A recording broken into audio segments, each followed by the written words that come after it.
Hi friends, Jyothi Reddy 7 channel చూస్తున్న వారందరికీ good morning. ఈరోజు మన ఛానల్లో వచ్చేసి రెసిపీ సింపుల్ రెసిపీ అన్నమాట. పులావు చికెన్ లెగ్ కానీ గోంగూర పుల్లగూర లెగ్ కానీ కలిసిపోయేది నా స్టైల్లో చూపిస్తా, ఒకసారి నేర్చుకోండి.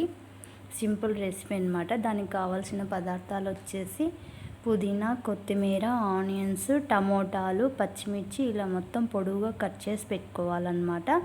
తర్వాత ఇలా ఒక లోతైన గిన్నె తీసుకోవాలన్నమాట. కొంచెము రైస్ కొంచెం లోపల ఉడుకుతేనే బాగుంటుంది. ఇలా ఆయిల్ వేసుకోవాలి, కొంచెం ఆయిల్ ఎక్కువనే పడుతుంది, కొంచెం ఆయిల్ ఎక్కువనే వేసుకోండి, రైస్ బాగుంటుంది. ఇలా బియ్యం వచ్చేసి మనం కొలుచుకొని ఒక గిన్నెతో కడిగి పెట్టేసుకోవాలన్నమాట, నానబెట్టేసుకోవాలా పక్కన. చూడండి, అన్నీ శుభ్రంగా ఇలా కడుక్కున్న తర్వాత ఇలా పక్కన పెట్టేసుకోవాలా. ఇప్పుడు వచ్చేసి మనం ఆయిల్ హీట్ అయింది కదా, ఇప్పుడు చెక్క, లవంగా ఇవన్నీ ఇందులో వేసుకోవాలన్నమాట.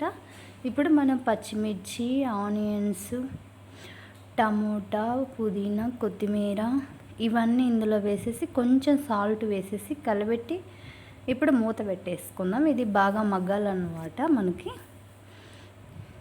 అంతే అండి, సింపుల్ రెసిపీ. ఒకసారి మీరు కూడా ట్రై చేయండి. అలానే మన ఛానల్ కనుక నచ్చితే ఖచ్చితంగా లైక్ చేయండి. ఇలా మూత పెట్టి కుక్ చేయటం వల్ల ఫాస్ట్గా మనకి టైం సేవ్ అవుతుందన్నమాట, తొందరగా కుక్ అవుతుందన్నమాట. చూడండి, మొత్తం అంతా టమోటా అన్నీ మగ్గిపోవాలన్నమాట, మనకి ఎక్కడ కనిపించకూడదు, అన్నీ ఇలా మగ్గిపోవాలి. మూత పెట్టేసుకుందాము. ఇలా మూత పెట్టేసి మగ్గిచ్చేసుకుందాం. మొత్తం ఇలా మగ్గుతా అన్నప్పుడు చూడండి, ఈ విధంగా కొంచెం ఆయిల్ అనేది పైకి ఇలా తేలాలన్నమాట. ఇలా తేలిన తర్వాత మనం ఇప్పుడు ప్రాసెస్లోకి వెళ్దాము. అడుగంటకుండా ఇలా కలబెడుతూనే ఉండాలన్నమాట. ఇప్పుడు వచ్చేసి మనము ఇందులో అల్లం వెల్లుల్లి పేస్టు, కారము, ధనియాల పొడి, గరం మసాలా ఇవన్నీ వేసుకోవాలన్నమాట. కారం అంటే కొంచెం, అంటే మనకి టేస్ట్కి తగినట్టు ఎక్కువ వేసుకోవద్దు, కొంచెం పచ్చిమిర్చి కూడా వేసినాం కాబట్టి ఒక స్పూన్ వేసుకోవాలి కారము. గరం మసాలా, అల్లం వెల్లుల్లి పేస్టు, కొంచెం ధనియాల పొడి యాడ్ చేసుకోండి లైట్గా, ఒక స్పూన్ పైన. అంతా మొత్తం ఇలా మళ్ళీ మనం గెరెట్తో కలిపెట్టి మూత పెట్టేసుకుందాము. మూత పెట్టేసిన తర్వాత చూడండి, ఇలా ఆయిల్ పైకి తేలింది కదా, ఇప్పుడు పర్ఫెక్ట్ కుక్ అయిందనమాట. ఇప్పుడు మనము ఏ గిన్నెతో అయితే బియ్యం తీసుకున్నామో ఆ గిన్నెతో వాటర్ ఇక్కడ కొలుచుకొని పోసుకోవాలన్నమాట. మొత్తం ఇలా ఆయిల్ తేలాలన్నమాట.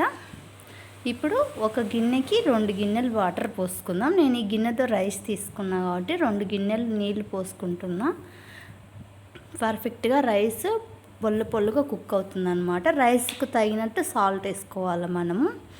వేసేసుకొని ఎసురు కాంచుకోవటమే అన్నమాట. చూడండి, మొత్తము సింపుల్ రెసిపీ అన్నమాట. పులావ్ చాలా టేస్ట్ ఉంటుంది చికెన్తో కాంబినేషన్ తింటే.